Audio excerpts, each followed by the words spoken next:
heading to Kelly's to get a coffee like I do 1,000 times a day, and thank God I saw them before I went in.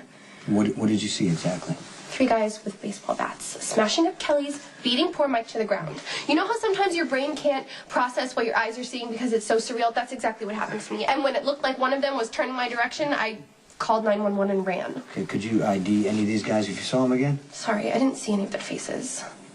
But I did see that one of them had a tattoo on his right wrist. Dr. Simmons, can you come to the nurse's station 10th floor? Dr. Simmons? Hi, got a minute? Actually, this is a really bad time. Look, I know you're upset. I'm here to ease your mind. Yeah, I'm really busy. Okay, well, I'm not leaving until I say my piece, so you might as well listen. Listen, I know things got pretty tense at Jason's last night, and I'm not sure if I really made myself clear. Him rescuing me, it was totally random. It wasn't planned. We weren't working together behind anyone's back. That's it. That's all. And you need to believe that rekindling some old bad relationship is the farthest thing from my mind. Are you sure you weren't seen? Well, kind of. Yes or no, Maxie? Well, I'm sorry. As soon as it looked like he might be able to see me, I just ran. I didn't see his face. I don't know if he saw mine. Okay, if I may interject, Maximise has only relayed what she's seen through her eyes. Her beautiful... but what I mean to say is that we have other senses. He's asking if you... Did you hear anything? Oh, now that you mention it, they were arguing in some other language, and it could have been Russian because they sounded like the guys who broke into the Crimson office. Okay, did you tell Mac any part of this? No, and I didn't give the 911 operator my name either. Good. Good, you did good. Now you can go. No, I can't leave. I have to know what you're going to do. Why would I tell you anything? You don't know how to be quiet. You proved that last night. Well, aren't you going to say something? Come on, do something. Yell at me. Call me a liar. Throw accusations at me. Do something. I just want to get this over with so we can move on. I'm still thinking. Please. Elizabeth, you and I have miraculously gotten to a really good place, and I don't want to start moving backwards and then have you hating me and not allow me to be around the boys. Oh, so you and Lucky are still together? Yes. I mean, as long as I have anything to do with it. Okay. Yes. I mean, he's got his own suspicions concerning Jerry, but I think I'm going to be able to talk him down, and hopefully we can pick up wherever we left off. All right. I'm sorry for overreacting. It's just how Jason and I are having a really tough time right now, and we can't figure out where we stand. And 1 minute we're taking off to Italy, and the next... Yes, I know. Cancels business. Yeah, exactly. He does love you. You know that. I know, but is love enough?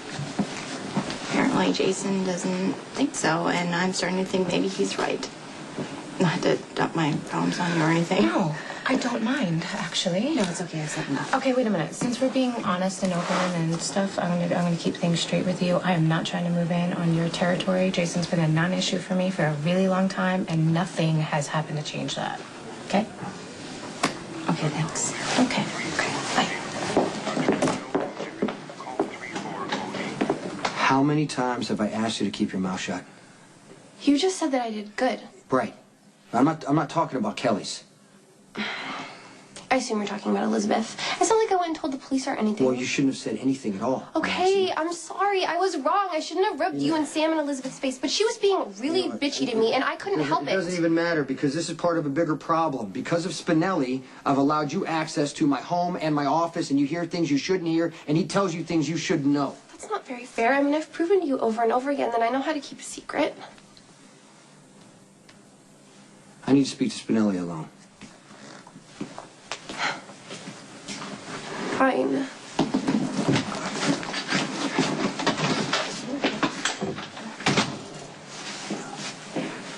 Look, I apologize for Maximisa's lapse in judgment. You know, she's a very passionate creature, and sometimes her emotions override her common sense. But I promise to avoid exposing her to any further inner workings of the business. If you could just find it in your heart to allow me to retain her as a friend. Okay, I'm not here to dictate your friends, okay?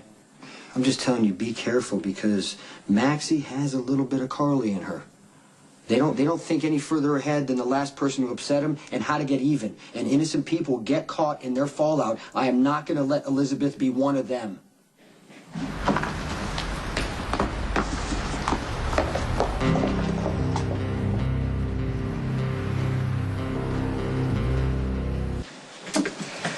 transport yard is a total mess.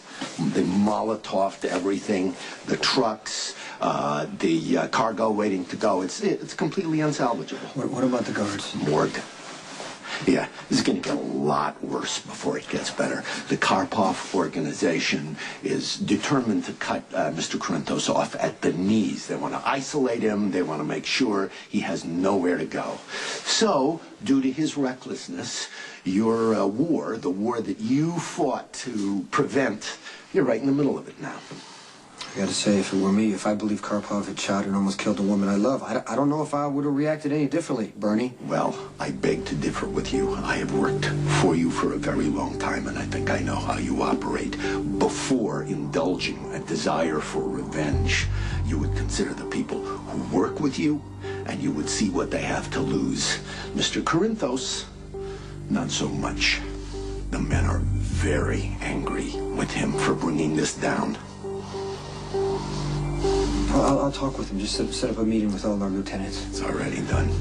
Warehouse 10, 1 hour. No, push it to 8. There's something I need to take care of first. The city is going to be reduced to rubble. What could be more important to you than that right now?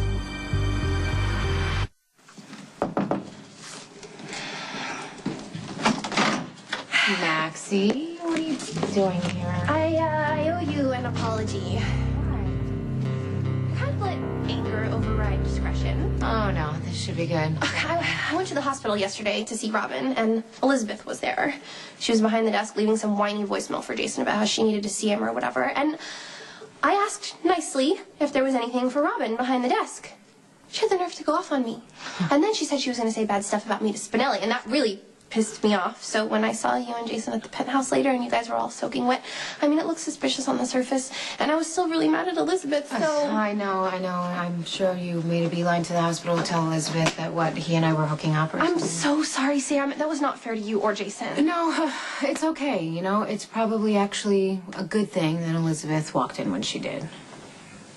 If I'm going to be honest, I guess I have to admit that as crazy as the whole situation with Jerry was, part of me really, really, really loved it. People think I'm weird. No, listen, not the part where I was bound and threatened hourly by that sociopath, but I loved having to think on my feet. I loved the stakes. It reminded me of me, the old uncensored me. I haven't felt that way in a really long time. You kind of sound like Luke Spencer. Maybe you should start hooking up with him. No, please. I've already found my perfect partner in crime. Okay, it's been so long. I kind of forgot how well-matched Jason and I are. We make a really, really good team, at least where lives are at stake. We didn't even have to talk. That must work out really well for Jason. Oh, come on. So anyway, who cares, right? Everything's over, Jerry's dead, and I'm not sorry for anything that happened. I was due for an adventure, and I really, really liked it. The adventure itself, or going through it with Jason?